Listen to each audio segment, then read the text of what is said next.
ஆண்டவரும் இரட்சகருமாகிய இயேசு கிறிஸ்துவின் இனிய நாமத்தில் உங்கள் யாவருக்கும் அன்பின் வாழ்த்துக்களை தெரிவித்துக் கொள்கிறேன். அருமையான தேவ பிள்ளைகளே, புதிய நாள், புதிய நம்பிக்கை, new day new hope daily devotion மூலமாய் இந்த நாளில் கூட உங்களை சந்திப்பதில் நான் மிகுந்த மகிழ்ச்சி அடைகிறேன். அல்லேலூயா. இன்றைக்கு கூட கர்த்தர் நமக்கு கொடுக்கிற வார்த்தை என்ன? ஏசாயா தீர்க்கதரிசன புஸ்தகம் 35ஆம் அதிகாரம் 3வது வசனம் கூட வாசிக்க கேட்போம். தளர்ந்த கைகளை திடப்படுத்தி தள்ளாடுகிற முழங்கால்களை பலப்படுத்துங்கள். அல்லேலூயா. இங்க ஏசாயா தீர்க்கதரிசி மூலமாய் பரிசுத்த ஆவியான ஒரு அருமையான ஒரு நம்பிக்கைக்குரிய வார்த்தையை சொல்லியிருக்கிறார். தளர்ந்த கைகளை திடப்படுத்தி தள்ளாடுகிற முழங்கால்களை பலப்படுத்துங்கள். தெய்வ பிள்ளையில என் கை தளர்ந்து போயிடுச்சு அப்படின்னு யோசிக்கிறீங்களா? அப்படின்னா பலனற்று போயிட்டு எந்த காரியத்தையும் செய்ய முடியல பிரதர், எதை செய்தாலும் ஃபெயிலியர். சிலலாம் சொல்லுவாங்க தொட்டதெல்லாம் பொண்ணாகும், ராசியுள்ள கை அப்படின்னு சொல்லிட்டு. ஆனால் என் வாழ்க்கையில் பட்ட நான் தொடுறதெல்லாம் ஃபெயிலியர், நான் செய்த காரியத்தெல்லாம் வேஸ்ட்டு. ஒருவேளை தெய்வ பிள்ளையில் உங்கள் கைகளில் நீங்கள் செய்த காரியங்களில் நீங்கள் தோல்விகளை பார்த்து சோர்ந்து போயிருக்கலாம். இல்லை லிட்டரலாகவே நீங்கள் வாழ்க்கையில் என்னத்தை நான் கண்டேன் எல்லாமே விரக்தி அடைந்து ஒருவேளை தளர்ந்து போயிருக்கீங்களா? பயப்படாதீங்க. இங்கே ஆண்டவர் சொல்கிறாரு, தளர்ந்து போன கைகளை திடப்படுத்தி. ஹல்லேலூயா. நம்ம ஆண்டவர் யார் தெரியுமா? நம்மளை திடப்படுத்துகிற கர்த்தர், நம்மளை தைரியப்படுத்துகிற கர்த்தர். நம்ம சோர்ந்து போயிருக்கிற சமயத்தில் நம்மளை தட்டி அவனை உற்சாகப்படுத்துகிற கர்த்தர்.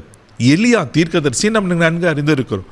பாருங்கள், எலியா பாகாலுக்கு விரோதமாக சவால் விட்டவர், வானத்திலிருந்து அக்கினி இறக்குனவர். ஏன் வாக்கின்படியே பனியும் மழையும் பெய்யாது என்று சொல்லி அவன் கட்டளையிட்ட போது 3 வருஷம் 6 மாதம் மழை வரல, பனி வரல. ஒரு வல்லமையான தீர்க்கதரிசி.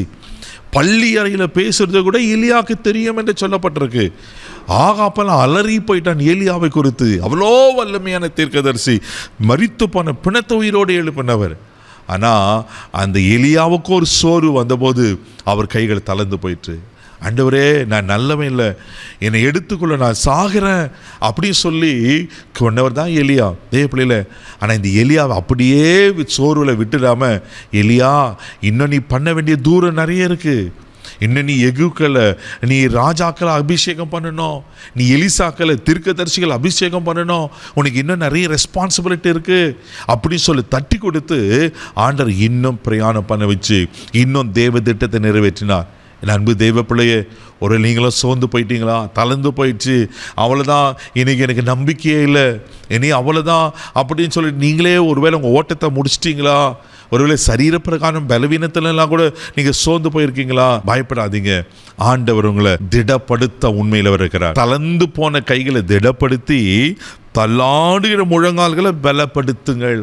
எந்த காரியத்தில் ஒருவேளை தள்ளாடி கொண்டிருக்கிறீங்க, என்னால் பரிசுத்தமாக வாழ முடியல, இந்த காரியத்தை என்னால் செய்து முடியல, இந்த கடன் பிரச்சனை மேற்கொள்ள முடியல, இந்த சரீர பலவீனத்தை மேற்கொள்ள முடியல, எந்த காரியத்தை நீங்கள் தள்ளாடி தளர்ந்து போய் காணப்படுங்க தேவைப்பிள்ளையில, இன்றைக்கி கர்த்தர் சொல்கிறார், நான் உன்னை திடப்படுத்தி உனக்கு பலப்படுத்த போகிறேன்.